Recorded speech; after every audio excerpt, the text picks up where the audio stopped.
अस्सलाम वालेकुम बेटा प्रीवियस लेक्चर में हमने कैपेसिटर के बारे में समझा, कैपेसिटर को डिफाइन किया, कैपेसिटर बनता कैसे है उसको समझा, कैपेसिटर की बेसिक इक्वेशन को समझा और उसके बाद हमने कैपेसिटर की कैपेसिटेंस को डिफाइन किया।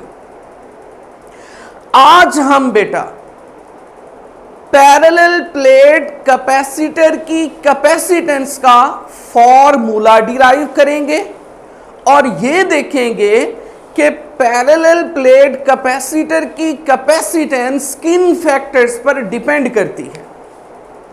बेटा टॉपिक को स्टार्ट करने से पहले हम इस डायग्राम को समझ लेते हैं जो कि पैरेलल प्लेट कैपेसिटर को रिप्रेजेंट कर रही है। इस डायग्राम को समझने के बाद हम इस पैरेलल प्लेट कैपेसिटर की कैपेसिटेंस का रिलेशन डिराइव करेंगे।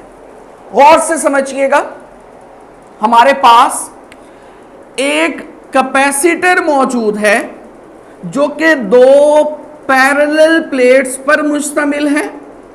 इन दोनों प्लेट्स के दरमियान में मीडियम हमने पहले वैक्यूम कंसीडर किया। इन दोनों प्लेट्स में से हर प्लेट का एरिया हमने कैपिटल ए रखा और दोनों प्लेट्स के दरमियान में सेपरेशन स्मॉल डी रखी। एक प्लेट को पॉजिटिव चार्ज दिया और due to phenomena of electrostatic induction दूसरी प्लेट पर नेगेटिव चार्ज आ गया। ये दोनों चार्जेस प्लेट की इनर सरफेस पर मौजूद हैं due to force of attraction. अब बेटा इन दोनों चार्जेस की वजह से दोनों प्लेट्स के दरमियान में इलेक्ट्रिक फील्ड भी सेटअप हुई और इलेक्ट्रिक पोटेंशियल भी सेटअप हो गया। यहां तक ये जो प्रीवियस हमने तमाम चीजें पढ़ी थी उनको ही वन बाय वन रिकॉल किया है। अब हम चलते हैं इस पैरेलल प्लेट कैपेसिटर की कैपेसिटेंस के रिलेशन पर। अब हमें एक बात पता है, हमने प्रीवियस लेक्चर में बेसिक इक्वेशन पढ़ी थी Q is proportional to V। जितना चार्ज होगा उतना प्लेट्स के दरमियान में पोटेंशियल सेटअप होगा। प्रोपोर्शनैलिटी को ख़त्म करें तो सबसे पहले इक्वालिटी फिर कांस्टेंट आता है। यहाँ पर कांस्टेंट C है जिसको कैपेसिटेंस ऑफ कैपेसिटर का नाम देते हैं। अब चूंकि प्लेट्स के दरमियान में मीडियम वैक्यूम है तो मैं C के नीचे वैक्यूम लगा देता हूं। हमें C का रिलेशन चाहिए। V को इधर जाकर डिवाइड करते हैं तो क्या बनेगा, Q by V is equal to C vacuum. इसको इक्वेशन नंबर 1 का नाम दे देते हैं। क्लियर है बेटा। अब नेक्स्ट प्रोसेस बहुत आसान है।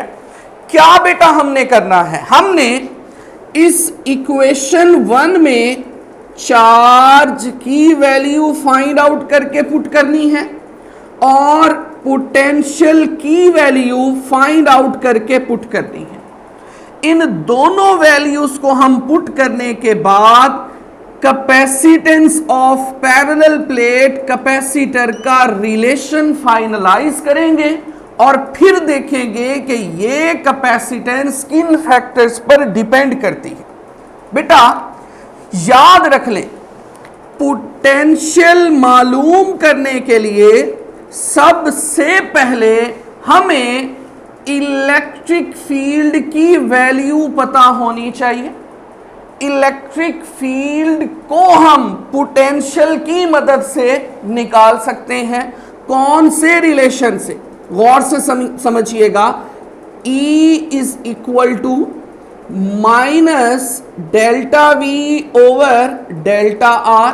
चूंकि यहां सेपरेशन डी है तो मैं लिखूंगा minus delta V over D.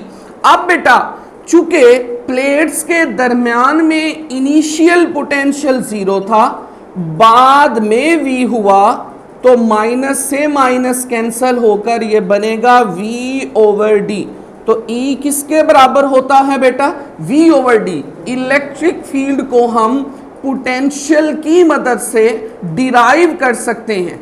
यहां से पोटेंशियल को निकाल लें तो D को इधर लाकर मल्टीप्लाई करें, तो यहां पर बेटा मैं V की जगह क्या लिखूंगा? इस V की जगह ये बेटा E इंटू डी लिख लूंगा। इसको हम C वैक्यूम के बराबर करके इक्वेशन नंबर 2 का नाम देते हैं। होप सो यहां तक बात मुकम्मल तौर पर क्लियर होगी। अब बेटा नेक्स्ट प्रोसेस समझिएगा। हमने चार्ज की वैल्यू कैलकुलेट करनी है और electric field between two oppositely charged parallel plate की वैल्यू यहां पर पुट करनी है और हमारा आंसर फाइनलाइज हो जाएगा। सबसे पहले हम बेटा चलते हैं चार्ज की तरफ। अब चार्ज मालूम करने के लिए हमें बेसिक कॉन्सेप्ट यूज करना पड़ता है सरफेस चार्ज डेंसिटी का। फर्ज कर लें इस प्लेट की surface charge density plus sigma है, इस प्लेट की surface charge density minus sigma है। और बेटा सरफेस चार्ज डेंसिटी बराबर किसके होती है? हमने गॉसेस लॉ की तीनों एप्लीकेशन में इसको डिफाइन किया था और क्या होती है? Sigma is equal to charge per unit area. Charge हमें चाहिए, एरिया को इधर मल्टीप्लाई करें तो sigma into A is equal to charge. ये हमारे पास बेटा चार्ज की वैल्यू हो गई ऑन ईदर ऑफ प्लेट्स। जिस प्लेट का एरिया ए है उसमें चार्ज की स्टोरेज Q है, तो Q किसके बराबर आया? सिग्मा इनटू ए। ये हमारे पास चार्ज आ गया। नेक्स्ट हमने बेटा फाइंड आउट करना है E between two oppositely charged, E between two oppositely charged parallel plates. दो ऑपोजिटली चार्ज्ड पैरेलल प्लेट्स के दरमियान में हमने E की वैल्यू को फाइंड आउट करना है। अब बेटा गौर से समझिएगा, ये वाली सिचुएशन हमें गॉसेस लॉ की थर्ड एप्लीकेशन में मिलती है। बात तो ये है या हम मुकम्मल तौर पर कैलकुलेशन करें E की, या हम गॉसेस लॉ की थर्ड एप्लीकेशन को यूज करते हुए डायरेक्ट E की वैल्यू को पुट कर दें। क्योंकि ये वाली सिचुएशन थर्ड एप्लीकेशन के बिल्कुल अकॉर्डिंग बन रही है, तो यहां पर हम लिख सकते हैं E between two oppositely charged parallel plates is equal to sigma over epsilon naught. Reference में आप क्या लिख सकते हैं? Gauss's law application. इसको इक्वेशन 2 का नाम दें। अब E और Q की वैल्यू इस इक्वेशन में पुट करें। ऑन पुटिंग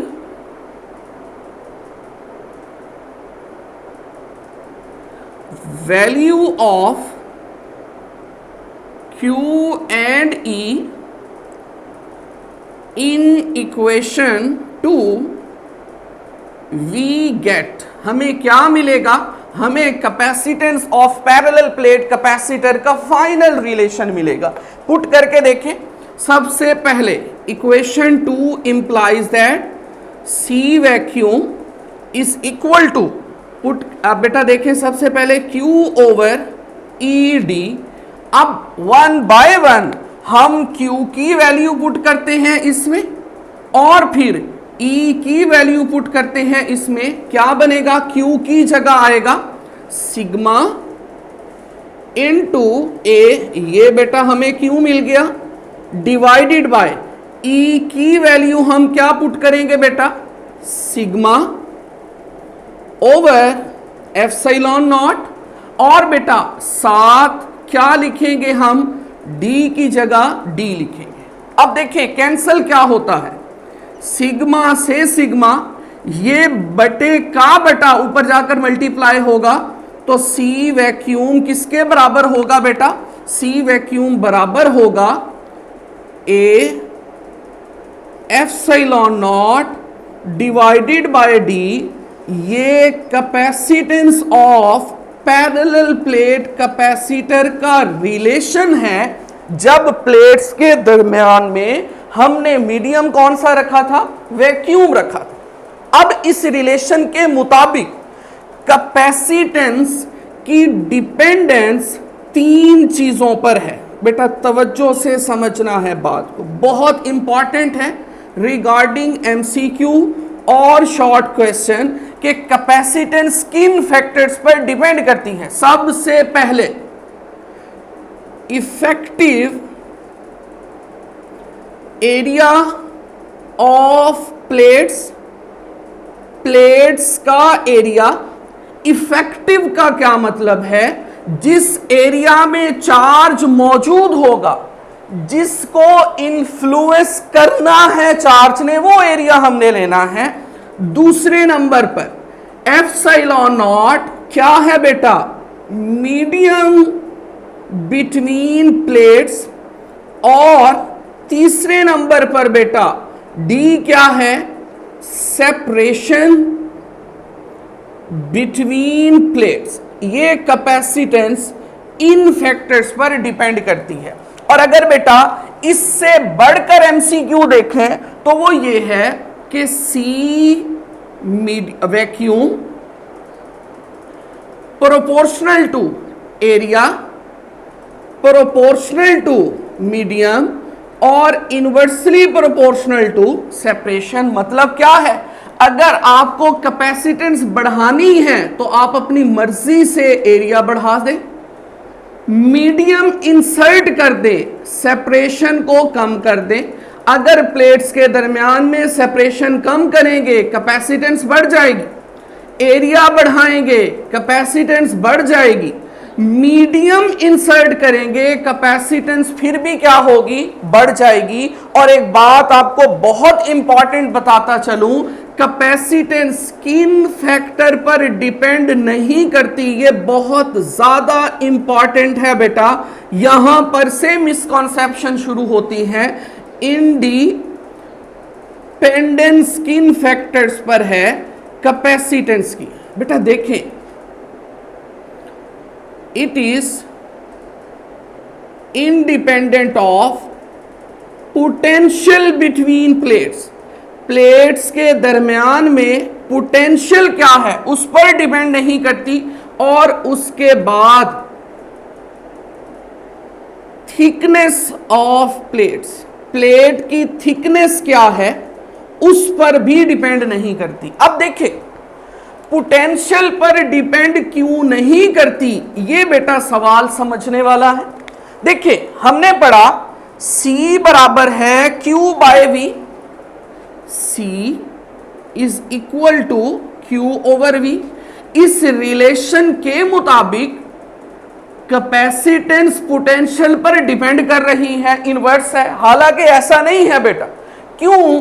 क्योंकि अगर आप पोटेंशियल को बढ़ाएंगे तो उसके साथ चार्ज भी बढ़ेगा। रिजल्ट क्या आएगा बेटा? कांस्टेंट। बात समझ रहे हैं? पोटेंशियल को कम करेंगे, चार्ज उतनी अमाउंट में कम होगा, कैपेसिटेंस फिर से क्या निकलेगी? कांस्टेंट। मतलब कैपेसिटेंस डिपेंड नहीं कर सकती किस पर बेटा? पोटेंशियल पर। अब एक सूरत है, वो स्पेशल केस है। कैपेसिटेंस पोटेंशियल पर डिपेंड करेगी उस केस में जब चार्ज को कांस्टेंट रखेंगे, क्योंकि फिर ये उसके इन्वर्स हो जाएगा। समझ आ रही है? यहां पर बेटा मैं चलता हूं स्पेशल केस की तरफ।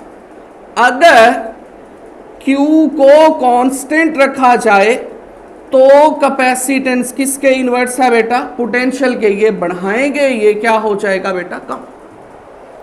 ये बेटा आपने याद रखना है, एग्जाम में आएगा। क्या पोटेंशियल बढ़ाने से कैपेसिटेंस कम होगी, या अगर पोटेंशियल 2 गुना बढ़ा दें क्या कैपेसिटेंस कितनी कम होगी? तो रिमेन्स द सेम, क्योंकि जितना पोटेंशियल बढ़ेगा उतने चार्ज की स्टोरेज बढ़ जाएगी, क्योंकि पोटेंशियल और चार्ज आपस में क्या है? डायरेक्टली प्रोपोर्शनल है। यहां पर देखिएगा, अब ये तो हमने बेटा capacitance of parallel plate capacitor का रिलेशन निकाला जब चार्जेस के दरमियान में मीडियम क्या मौजूद था? वैक्यूम। अब यहां पर हमने देखा कि मीडियम को इंसर्ट करने से कैपेसिटेंस बढ़ जाती है। अब देखते हैं कि कितनी बढ़ेगी, उसका रिलेशन देख लेते हैं। तो यहां पर हम रफली सा देख लेते हैं capacitance of capacitor in presence of dielectric. गौर से समझिएगा। अब हमने वैक्यूम की जगह कोई ना कोई ये बेटा डाई इलेक्ट्रिक प्लेस कर दिया। डाई इलेक्ट्रिक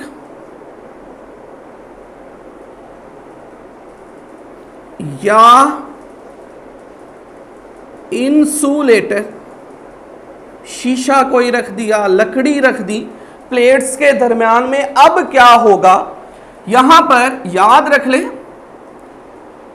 एक्सपेरिमेंटली जो चीज देखी गई वो ये थी capacitance of capacitor in presence of dielectric always increases, हमेशा इजाफा होता है। कितना? बाई अ फैक्टर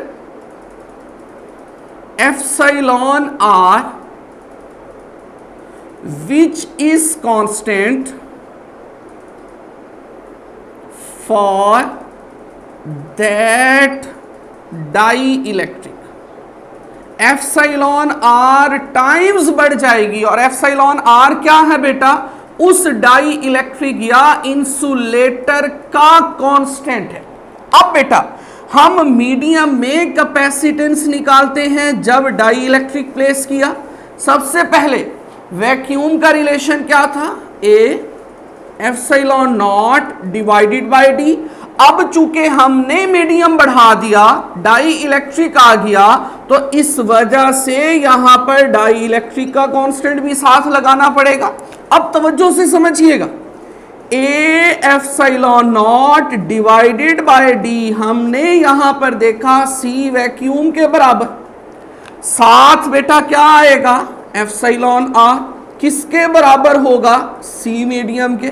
इसको इधर लाकर डिवाइड करें, C medium over C vacuum is equal to epsilon R. तो एप्सिलॉन आर का कोई यूनिट नहीं है, क्योंकि ये रेशो है सेम क्वांटिटीज की। अब इसको डिफाइन कैसे करेंगे? It is the ratio of capacitance of parallel plate capacitor when plates are separated by a medium dielectric to the capacitance when medium between plates is vacuum। इसको epsilon R का नाम देते हैं। ये बेटा हमारा capacitance of parallel plate capacitor का topic था। एक और चीज जहन में आ रही है, हमने चूंकि यहां पर देखा कि कैपेसिटेंस को आप वेरी कर सकते हैं, तो यहां से हमारे जहन में एक कॉन्सेप्ट आता है वेरिएबल कैपेसिटर का। अब बेटा वेरिएबल कैपेसिटर क्या होता है? उसके बारे में जरा समझ लें। ये कैपेसिटेंस चूंकि वेरी हो सकती है तो इसकी प्रैक्टिकल एप्लीकेशन किस में है बेटा? वेरिएबल कैपेसिटर में। और वेरिएबल कैपेसिटर कहां यूज होता था बेटा? रेडियो में। आपने देखा होगा थोड़ा सा अर्ली एजिस में कि रेडियो एक यूज होता था न्यूज या इन टच रहने के लिए पूरी दुनिया से। उसकी एक नॉब होती थी, उस नॉब को घुमाते थे और स्टेशन चेंज होता था। अब था क्या? उसमें लगा था वेरिएबल कैपेसिटर। वेरिएबल कैपेसिटर दो प्लेट्स पर मुश्तमिल होता है, एक फिक्स एक मूवेबल। जब आप नॉब घुमाएंगे तो वो प्लेट मूव करेगी जो मूवेबल है। क्या चेंज होगा? एरिया। एरिया चेंज होगा, कैपेसिटेंस चेंज होगी। और इस कैपेसिटर का एक और कंपोनेंट के साथ मिक्सचर होता है। इन दोनों के इफेक्टिव रिजल्ट से फ्रीक्वेंसी चेंज होती है और आपका स्टेशन चेंज होता है। ये बेटा हमारे पास capacitance of parallel plate capacitor था। नेक्स्ट हम ये देखेंगे कि capacitance of parallel plate capacitor dielectric के प्लेस करने से बढ़ क्यों जाती है, इसकी वजह क्या है? Thank you so much.